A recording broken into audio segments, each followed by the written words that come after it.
শোনেননি? শুনেছেন তো? মদ এটা হারাম, জুয়ো এটা হারাম, ব্যভিচার এটা হারাম, কোন মহিলাকে বারবার কুদৃষ্টিতে দেখা এটা হারাম, অবৈধভাবে ইনকাম এটা হারাম। এটা আপনার টোটাল ব্রেন, এই সমস্ত কথাগুলো মেমোরিতে ভরা আছে না নেই? আছে, আছে।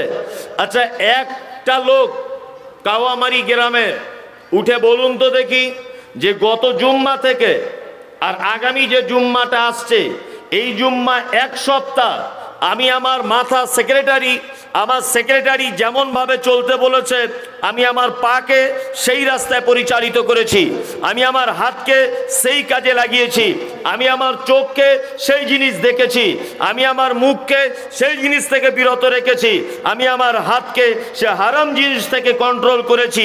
একটা লোক বলুন তো দেখি, বলতে পারবেন যে আমার ব্রেন যা বলেছে, আমার হাত তাই শুনেছে, আমি সুদের টাকা গ্রহণ করছি, কেউ দিচ্ছে আমাকে, আমি গ্রহণ করছি, আমার ব্রেন জানে যে এটা হারাম, এ বারবার বাধা দিচ্ছে এটা হারাম। আপনার ব্রেনের কথা অনুযায়ী আপনি আপনার হাতটাকে রুখে দিতে পেরেছেন? পারেননি। আপনার দ্বারাতে কি করে ইসলাম প্রতিষ্ঠা হবে? আপনি তো নিজের বডিটাকেই কন্ট্রোল করতে পারছেন না হাদিস কোরআনের আলোকে, তা আপনি গোটা দেশের চিন্তা ভাবনা করছেন কি করে? আপনি এখানে বসে বসে বলছেন যে গোটা দেশ পরিবর্তন করে দিতে হবে, কি করে পরিবর্তন হবে? আপনি তো নিজের বডিটাকে এই পর্যন্ত আজকে আপনার 60 বছর বয়স হাদিস কোরআনের আওতাতে আনতে পারেন না। আনতে পেরেছেন বলুন? এখনো 60 বছর বয়স আপনি জুত করে দিনে 4 বার করে দাড়ি চাচ্ছেন। আপনার এখন 50 বছর বয়স, দিব্যি আপনি গাঁটের নিচে কাপড় পরে ঘুরছেন। আপনার এখন 50 বছর বয়স, আপনি দিব্যি এখনো পর্যন্ত চায়ের দোকানে বসে টিভি দেখছেন আর চা পান করছেন। আচ্ছা বলুন তো দেখি, আপনি 50 বছরে হাদিস কোরআন অনুযায়ী আপনি টোটাল বডিটাকে কন্ট্রোল করতে পারলেন না, আর গোটা দেশ কন্ট্রোল করবেন, এটা সম্ভব? বলুন সম্ভব? কখনোই সম্ভব নয়। তাহলে এটা সম্ভব হবে কি করে? ইসলাম প্রতিষ্ঠা হবে কি করে? এখন ইসলাম প্রতিষ্ঠার সমস্ত দরজা আমি মমতাজুল ইসলাম আমার সমীক্ষা, ব্যক্তিগত সমীক্ষা অনুযায়ী আমি যা জেনেছি বা বুঝতে পারছি, সমস্ত দরজা বন্ধ, একটা দরজা খোলা। কি দরজা? যেগুলো বন্ধ আপনাকে দুটো একটা কথা বলি। আচ্ছা বলুন তো, রাস্তা দিয়ে চললে ডান দিক দিয়ে চলতে হয়, ডান দিক দিয়ে চলা সুন্নত না বাম দিক দিয়ে চলা সুন্নত? কোনটা? জোরে বলুন একটু। ডান দিক দিয়ে। আচ্ছা, আপনি ভারতবর্ষের নাগরিক, হযরত মুহাম্মদ সাল্লাল্লাহু আলাইহি ওয়াসাল্লামের এটা নিয়ম, তুমি যখন রাস্তা দিয়ে চলবে ডান দিক দিয়ে চলবে। আচ্ছা, আপনি আপনার দেশে কোন দিক দিয়ে চলেন? বাম দিকে। তাহলে ডান দিকে যদি এখানে আপনি গাদ্দারি করে যদি চলতে চান, আপনি অ্যাক্সিডেন্ট হবেন। ইন্স্যুরেন্স কোম্পানি 1 টাকাও ক্লেম আপনাকে দেবে না, বরং আপনার বেঁচে থাকলে পাবলিক আবার আপনাকে গিয়ে মারবে। বিয়াদব, ভুল রং সাইডে হাঁটছো। তাহলে ডান দিকের হাদিসটা ভারতবর্ষের মাটিতে প্রতিষ্ঠা করা সম্ভব? সম্ভব না। সুদ এটা হারাম। আপনাকে এমন একটা সিস্টেমের সঙ্গে সুদে জয়েন করিয়ে দিচ্ছে কি না, আপনাকে অ্যাকাউন্ট, একটা জিরো অ্যাকাউন্টও খুলতে হবে। হবে কি হবে না? আর অ্যাকাউন্ট মানেই সুদি কারবার। তাহলে আপনি এর থেকে বাঁচতে পারলেন? বলুন? পারলেন না। তাহলে এখানে আপনি সুদ থেকে কিভাবে নিজেকে বাঁচাবেন? সুদের কোরআনের আয়াতটা এখানে কি করে প্রতিষ্ঠা করবেন? সম্ভব? এটা সম্ভব নয়। হক কথা বললে খুব ভালো সাহসী মানুষের পরিচয় পাওয়া যায়। আপনি যদি কালকে সকালবেলা যদি এটা বলেন সোশ্যাল মিডিয়াতে দেশের সরকারের বিরুদ্ধে একটা কথা, তাহলে আপনাকে অ্যারেস্ট করা হবে কি হবে না? হবে। তাহলে হক কথা আপনি বলে দিন প্রতিষ্ঠা করতে পারছেন না, করবেন কি করে? একটা মাত্র দরজা খোলা আছে, সেটা হচ্ছে এই, আপনি আপনার বডি দিয়ে, আপনি আপনার দেহটাকে দিয়ে আপনি ইসলাম প্রতিষ্ঠা করার চেষ্টা করুন। কেমন করে করবেন? এই দেখুন, আপনাকে দুটো একটা পদ্ধতি বলে দিই। সেটা হচ্ছে এই, আপনি একদিন লাইনে দাঁড়িয়ে আছেন বিডিও অফিসে কোনো একটা কাজের জন্যে, অজস্র মানুষ লাইন দিয়ে আছে, 1 থেকে 150 জন। চৈত্র মাসের প্রখর রোদ্দুরের তাপ, খুব তাপ। ওই লাইনে যারা দাঁড়িয়ে আছে সবাই পানি পান করছে দাঁড়িয়ে দাঁড়িয়ে, বোতল কিনে নিচ্ছে, নিয়ে দাঁড়িয়ে ঢক ঢক ঢক ঢক ঢক ঢক করে পানি পান করছে। আপনারও পানি পিপাসা লেগেছে, আপনি পানির বোতলটা নিয়ে বসুন, বসে 3 নিঃশ্বাসে পানিটা পান করুন। আপনার বসাটা দেখে যেন একজন শিক্ষিত মানুষের মনে এই কৌতূহলীটা জাগে যে এই 100 জন মানুষ দাঁড়িয়ে পান করলো, তুমি কেন বসে পান করলে? তখন আপনি তার উত্তরে বলুন, এই বসে পান করার কথা আমাদের নবী মুহাম্মদ সাল্লাল্লাহু আলাইহি ওয়াসাল্লাম 1500 বছর আগে বলে গেছেন। আচ্ছা বলুন তো, এটা সম্ভব না অসম্ভব? সম্ভব। আপনি অন্ততটুকু ইসলামের এইটা প্রতিষ্ঠা করুন যে দাঁড়িয়ে পানি পান করতে নেই, বসে পানি পান করতে হয়। এটা আপনার পক্ষে সম্ভব কি সম্ভব নয়? সম্ভব। নাম্বার 2, গাঁটের নিচে কাপড় ঝুলিয়ে পড়তে নেই, এটা হারাম। ওই পায়ের ব্যাপারে আল্লাহ নবী সাল্লাল্লাহু আলাইহি ওয়াসাল্লাম বলেছেন যে ওই পাটা জাহান্নামে ঢুকিয়ে দেওয়া হবে। এখন এটা আপনি তো অন্যজনকে বলতে পারবেন না, পারলে বিপদ বলতে গেলে। ওই জন্য আপনি ঈদের দিন একটা প্যান্ট বানাচ্ছেন, গাঁটের মিনিমাম 2 থেকে 3 আঙুল উঁচুতে প্যান্টটা দর্জির কাছে কাটতে দিন। দর্জি যখন আপনাকে জিজ্ঞাসা করবে, বা আপনার পাশে যে আরো যারা প্যান্ট কাটতে এসেছিল তারা 4-5 জন যখন জিজ্ঞাসা করবে, ভাই এখন ফ্যাশন যুগে, কম্পিউটার সায়েন্সের যুগে তুমি 3 আঙুল গাঁটের উপরে কাপড় কেন পরতে চাইছো, কেন? আপনি তখন বলুন যে এটা আমাদের নবী মুহাম্মদ সাল্লাল্লাহু আলাইহি ওয়াসাল্লাম এইরকম ভাবে পড়তে বলেছেন। এটা সম্ভব না অসম্ভব? সম্ভব। আপনি আপনার পরিবারের কাছ থেকে ইসলাম প্রতিষ্ঠা করার চিন্তা ভাবনা করুন, আপনার পরিবার থেকে স্টার্ট করুন, আপনার ছেলেকে দিয়ে স্টার্ট করুন, আপনার মেয়েকে দিয়ে শুরু করুন। প্রত্যেক মানুষ যদি নিজের পরিবারটাকে যদি হাদিস আর কোরআন অনুযায়ী যদি চালাতে পারে, ইনশাআল্লাহ বুল আজিজ তার অনেক দায়িত্ব পালন করা হবে। এবং লিইউযহিরাহু আলা দ্বীনি কুল্লি, আল্লাহ সুবহানাহু ওয়া তাআলা যে বললেন পৃথিবীতে তোমাকে পাঠানো হয়েছে এই কারণে যে কোরআন সত্য, আমার দ্বীন সত্য, এইটা পৃথিবীর মানুষকে জানিয়ে দেওয়ার পরে তোমাকে কবরে আসতে হবে, তার আগে তুমি আসতে পাবে না। এই জন্য পৃথিবীতে তোমাকে আমি পাঠিয়েছি। আচ্ছা বলুন তো, এটা আমাদের পক্ষে সম্ভব? এখন সম্ভব? সম্ভব। নিজের বডিটাকে দিয়ে করতে হবে। আমি মুমতাজুল ইসলাম পবিত্র আল কোরআনের ছোট্ট একটি সূরা আপনাদের সামনে তেলাওয়াত করেছি, এইটার বাংলাটা বলি। যদি কথা আপনার বিপক্ষে চলে যায় অসুবিধা নেই, অসুবিধা নেই তো? নেই। এবার আমার মূল আলোচনা আপনাদের কাছে, এটা আল্লাহ পাঠিয়েছেন আমাদেরকে পৃথিবীতে কি করার জন্যে? ইবাদত করার জন্যে। নাম্বার 2, কোরআন যে সত্য, এর বাণী যে সত্য, এইটা প্রতিষ্ঠা করার জন্য পৃথিবীতে আমাদেরকে পাঠানো হয়েছে। তাহলে এই বাণীটা আমাদের জানার প্রয়োজন আছে না নেই? আছে তো? চলুন তাহলে বাণীটা শোনা যাক, আল্লাহ কি বলছেন। এই সূরাটির একটি মর্যাদা আছে, সূরা মুলক, তাবারাকাল্লাযী বিয়াদিহিল মুলক, এর একটা মর্যাদা আছে। মর্যাদা হচ্ছে এই, আল্লাহ নবী সাল্লাল্লাহু আলাইহি ওয়াসাল্লাম বলছেন, কোন মানুষ যদি সূরা মুলক যদি তেলাওয়াত করে প্রত্যেক দিন, তাহলে এই সূরাটা নিজেই কিয়ামতের মাঠে আল্লাহর সঙ্গে তর্কে বিতর্কে জড়িয়ে যাবে, এবং একে যে তেলাওয়াত করেছে তার জন্য আল্লাহর সাথে আল্লাহকে সুপারিশ করে দিয়ে বলবে, আল্লাহ আমাকে যে তেলাওয়াত করেছে তাকে যতক্ষণ না জান্নাতে না দিবে আমি থামছি না। তার মানে এই সূরা তেলাওয়াত করলে জান্নাত যাওয়া যায়। আর একটা বলে দিই, আর একটা হচ্ছে এই সূরাটা যদি আপনি প্রতিনিয়ত যদি তেলাওয়াত করেন, ইনশাআল্লাহুল আজিজ কবরের আযাব থেকে পরিত্রাণ পেয়ে যাবেন ইনশাআল্লাহ। এই সূরাটি যারা প্রত্যেক দিন কোরআন তেলাওয়াত করেন, ইনশাআল্লাহ আমরা একটু চেষ্টা করব এশার নামাজের পর, মাগরিবের নামাজের পর বা ফজরের সালাতের পর আমরা একটু চেষ্টা করবো ইনশাল্লাহ। ইনশাল্লাহ কি বলছেন এবার আল্লাহ তাআলা দেখুন। আল্লাহ তাআলা বলছেন তাবারাকাল্লাযী বিয়াদিহিল মুলক। সূরাটা আমার টোটালি মুখস্থ আছে, কিন্তু দেখে দেখে বলছি প্রত্যেক ওয়ার্ড যাতে একটাও বাদ না যায় এই সুবিধার জন্য। সোশ্যাল মিডিয়া আর এখন তো আমার উপরে দেখছেন পুরো তেতে আছে মার্কেট, মানে একটু যদি ছুটে ছুটে যায় তাহলে কালকে দেখবেন আবার কাটিং করে ভিডিও তৈরি করবে। এখন খুব চাপে আছি আমি, ওই জন্য কারোর ফোন পর্যন্ত রিসিভ করার টাইম পাচ্ছি না, ওই জন্য খুব হুঁশিয়ারি করে কথা বলতে হচ্ছে এখন আমাকে। বিশেষ করে কোনো কথা যদি একটা মিস্টেক হয় তাহলে কালকেই লেগে যাবে ওরা, যে দেখ তোদের হুজুর কি বলেছে। ওই জন্য খুব হিসাব করে করে কথা বলছে। আপনি শেষ পর্যন্ত আমাকে টাইম দেন, আপনি আর আধ ঘন্টা পরে উঠে যেতে পারবেন না ইনশাল্লাহ, আমাকে একটু টাইম দেন আপনি।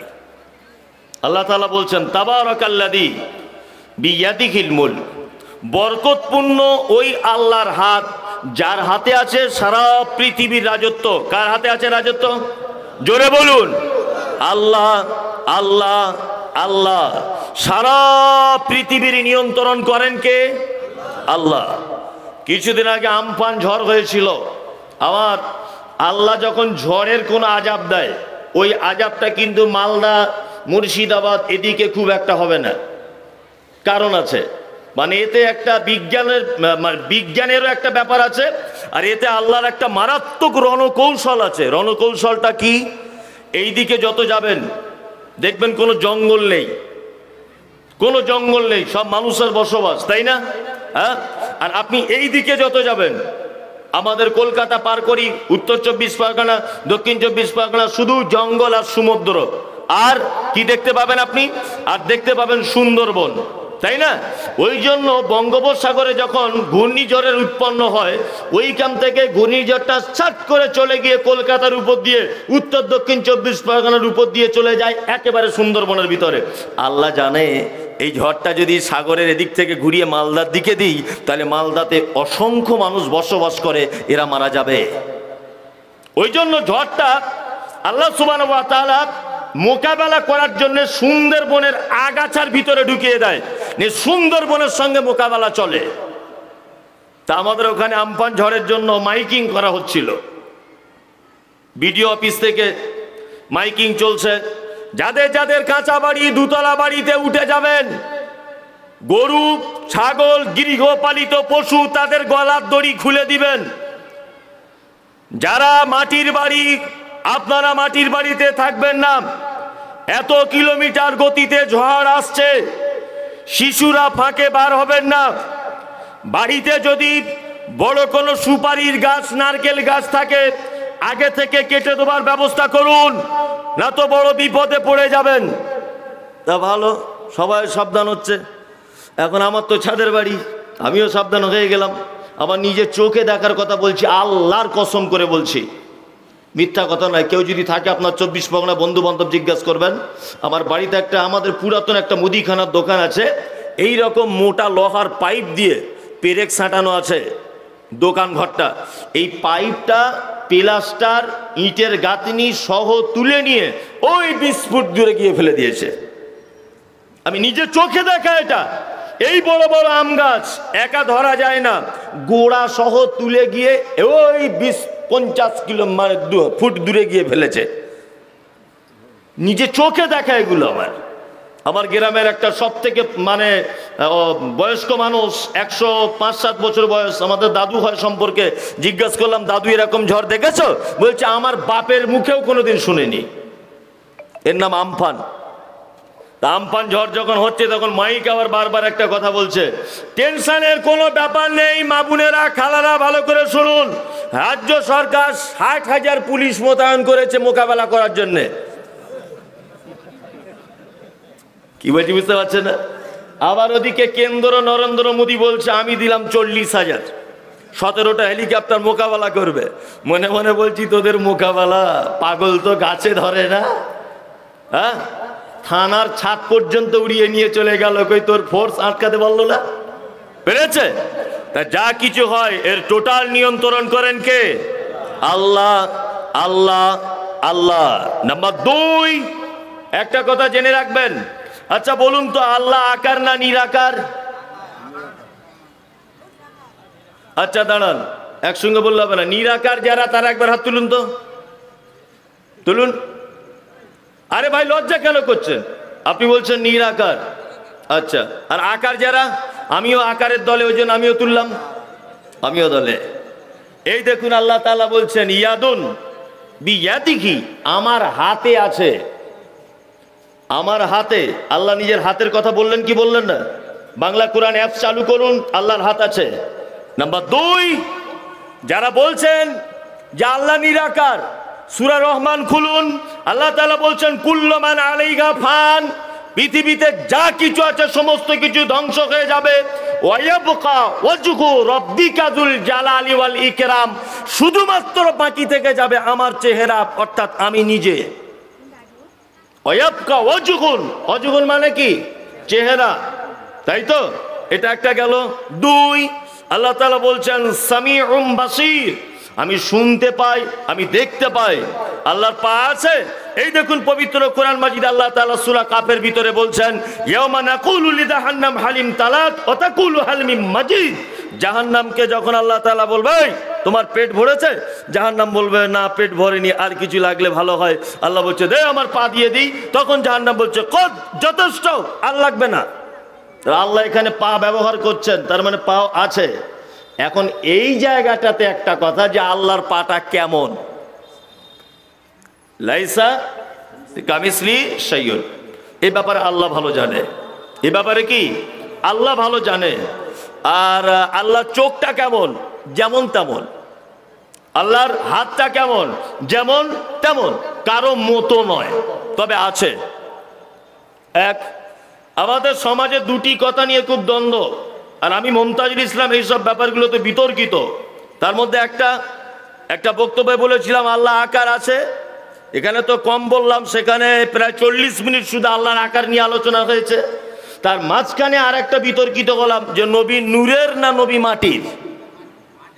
কিসে? মাটির। নূরের বলে কেউ আছে নাকি? নাই। আমি এ কথাটা যখনই বললাম তখন আমার ব্যাপারে বিশাল, আমার এখন মাথার এই মগজটার দাম 10 লাখ টাকা। কেউ যদি ধরে ওদের কাছে দিতে পারে 10 লাখ, এইরকম একটা ব্যাপার। আমি বলেছি নবী মাটির।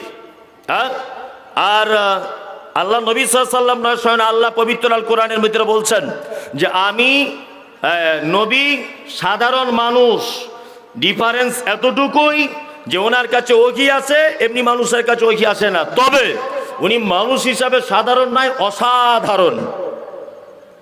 এটা মানতে হবে, অসাধারণ, ওনার সঙ্গে কারুর তুলনা হবে না। কত বড় বোকা, বোকার তো একটা কোয়ালিটি থাকবে, এগুলো কি বোঝাও না? এই অন্ততপক্ষে উচ্চ মাধ্যমিক পাস করা একটা ছেলে হাত তুলুন তো ভাই, আমি কিচ্ছু জিজ্ঞেস করবো না, এই ছেলেটা। আর কেউ তুলুন, একটু বলতে সুবিধা হবে, তাহলে বুঝবো যে এখানে এই কথাটা বলা যাবে কিনা। হ্যাঁ, মিনিমাম উচ্চ মাধ্যমিক আপনার পাস। আচ্ছা, হযরত মুহাম্মদ সাল্লাল্লাহু আলাইহি ওয়াসাল্লাম জন্ম হয়েছিলেন কোন দেশে? সৌদি আরব নয়, সৌদি আরব কোনো দেশের নাম নয়, দেশটার নাম হচ্ছে আরব।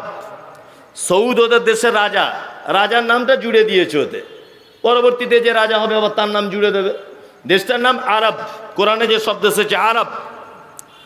আর এই দেশে আল্লাহ নবী সাল্লাল্লাহু আলাইহি ওয়াসাল্লাম জন্ম হয়েছেন, আর যে জায়গাটায় জন্ম হয়েছিলেন তার নাম মক্কা। ভৌগোলিক ম্যাপ সম্পর্কে আপনারা কেউ জানেন? একটু আধটু আইডিয়া আছে কারুর? আপনার আছে?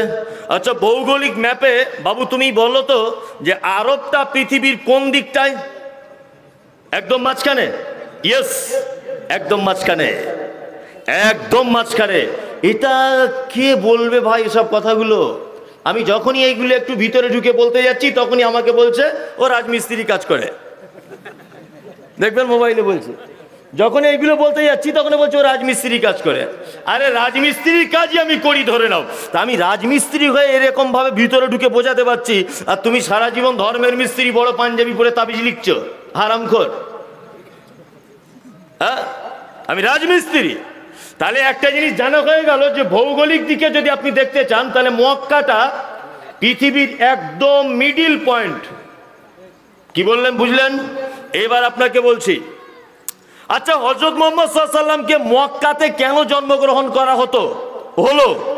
আচ্ছা, মদিনাকে বলা হয় সোনার মদিনা, তাই তো? হাজী সাহেব আছেন কেউ? আপনি আপনি হাজি স্যার? আলহামদুলিল্লাহ, উনি হাজি স্যার। আপনি আপনি হাজ করতে পারেন, আলহামদুলিল্লাহ। তা দুজন হাজি সাহেব আছেন। আচ্ছা বলুন তো, মক্কা শহরটা ভালো না মদিনা? মদিনা। সোনার মদিনা বলা হয়, তাই তো? তাহলে মদিনা সোনার বলা হচ্ছে। মদিনা এত ইম্পর্টেন্ট একটি জায়গা, এত সুন্দর পরিবেশ মদিনা, অর্থাৎ মদিনাতে হযরত মুহাম্মদ সাল্লাল্লাহু আলাইহি ওয়াসাল্লামকে জন্মগ্রহণ করা হলো না, মক্কাতে কেন জন্মগ্রহণ করা হলো? এতে একটা মারাত্মক লজিক আছে। কারণ এটা একটা স্টেজ, এটা চার কোণা ধরে নেন বা গোল, এই গোল একটা স্টেজ। আমি যদি লাইটটা ওই বাঁশে যদি বেঁধে দিই, তাহলে বলুন তো অপর একদিকে একটু অন্ধকার ভাব লাগবে কি লাগবে না? লাগবে, লাগবে। একটা লাইট যদি এর মাঝখানে আমি মেরে দিই, এর মাঝখানে, তাহলে চারিদিকে লাইটটা সমানভাবে পড়বে কি পড়বে না? পড়বে। হযরত মুহাম্মদ সাল্লাল্লাহু আলাইহি ওয়াসাল্লামের কাছে একটা কোরআন নামক কিতাব দেওয়া হয়েছিল, যার ব্যাপারে পবিত্র কোরআনে বলা হচ্ছে ইখরিজুকুম মিনাজ যুলুমাতি ইলান নূর। অন্ধকারে নিমজ্জিত মানুষগুলিকে নূরের দিকে আকৃষ্ট করা হয়েছিল।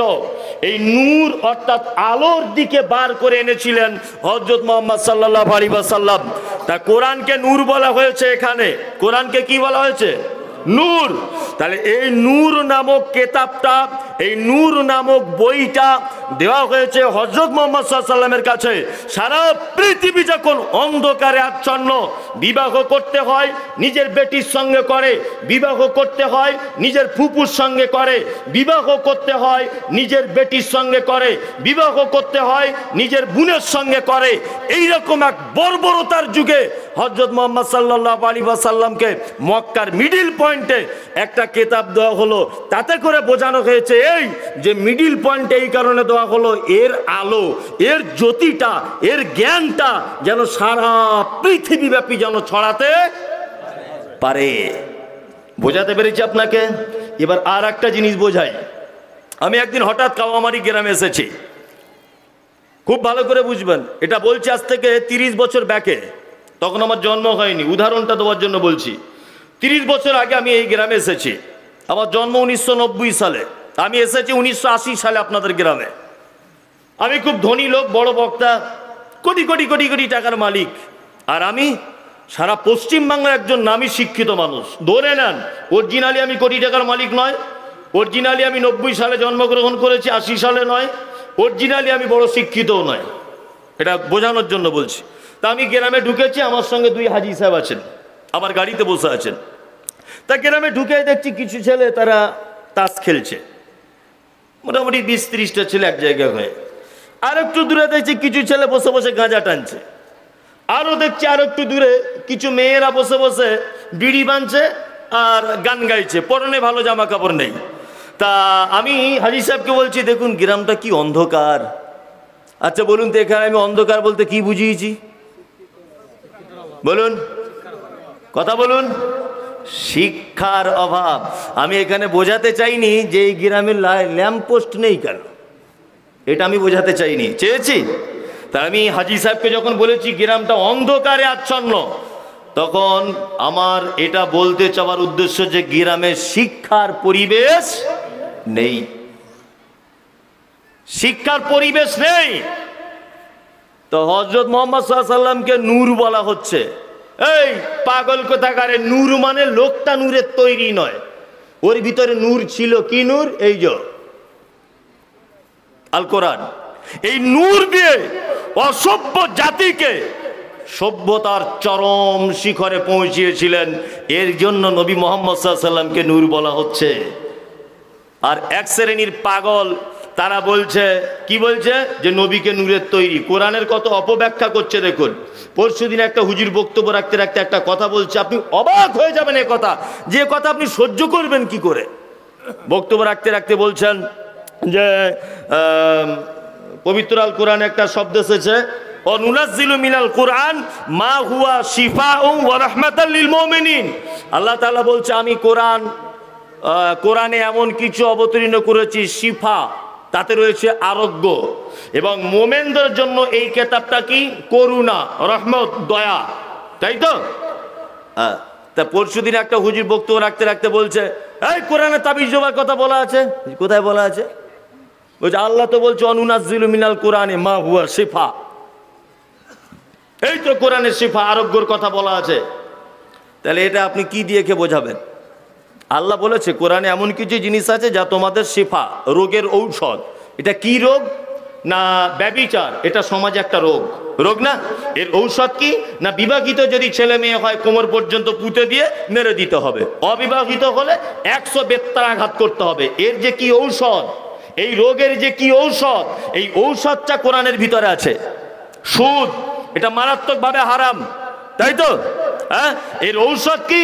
আল্লাহ তাআলার ঔষধ বলে দিচ্ছেন যে সুদ যারা খাবে তাদের অর্থ আস্তে আস্তে আস্তে আস্তে কমে যাবে, আর দান যারা করবে তাদের অর্থ আস্তে আস্তে আস্তে আস্তে বৃদ্ধি পাবে। তাহলে এটা হচ্ছে সুদ থেকে মানুষকে ফেরত আনার, সুদ নামক ব্যাধি থেকে মানুষকে দূরে সরিয়ে আনার এটা একটা ঔষধ। আল্লাহ এটা বোঝাতে চেয়েছে। আরো গরু, গরু মানে করছে, বলছে আল্লাহ তাবিজ দিতে বলেছে। কি বলছি বুঝতে পারছেন না?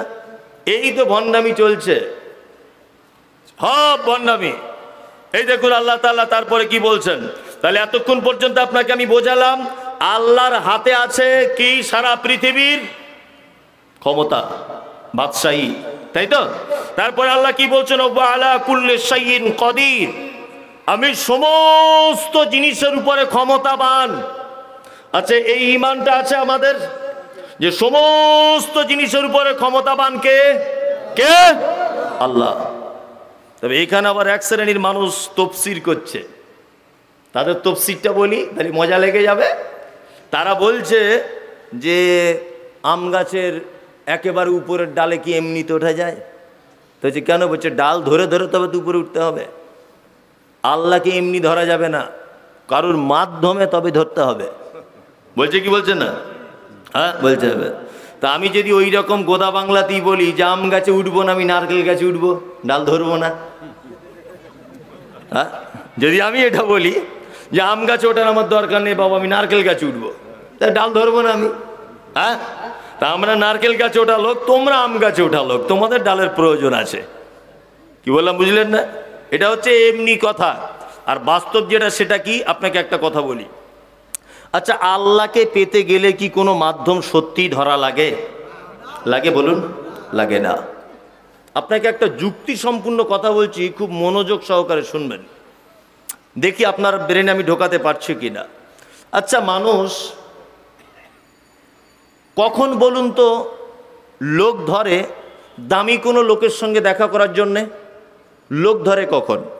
আমি হাজী সাহেব একজন মন্ত্রী ধরে নেন, উনি রাজ্যের মুখ্যমন্ত্রী ধরে নেন, তো আমি ওনার সঙ্গে দেখা করব।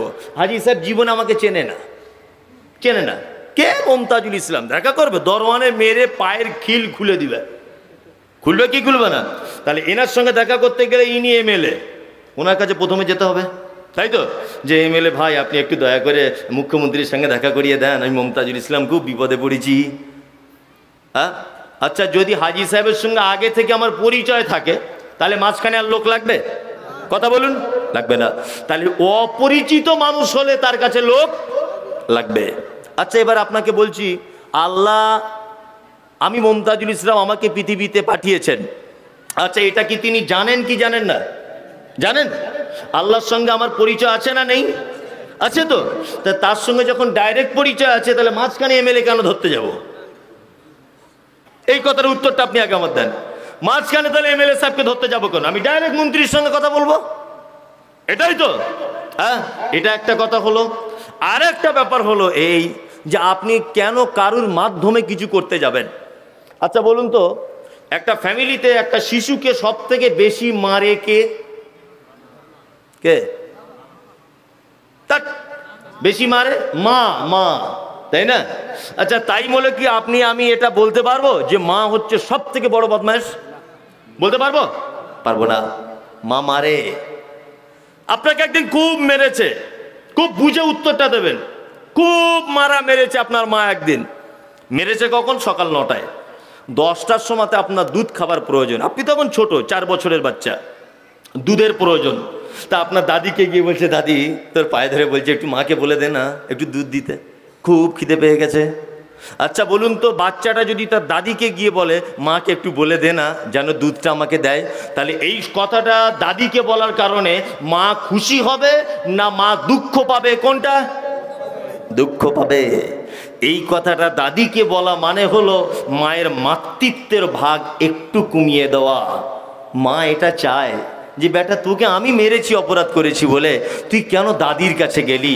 আমি তোকে এত ভালোবাসি, তুই ডাইরেক্ট আমার কাছে আসতে পারলি না? আচ্ছা বলুন তো দেখি, লক্ষ কোটি মায়ের ভালোবাসা এক জায়গায় করলে যে ভালোবাসা হবে, তার থেকেও একটা বান্দাকে আল্লাহ বেশি ভালোবাসে কি বাসে না? বাসে, বাসে।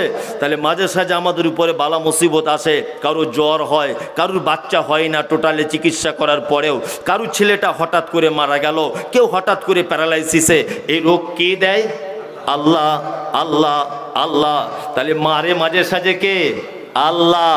তাহলে চাওয়া দরকার কার কাছে? ডাইরেক্ট আল্লাহর কাছে। মাঝখানে দাদি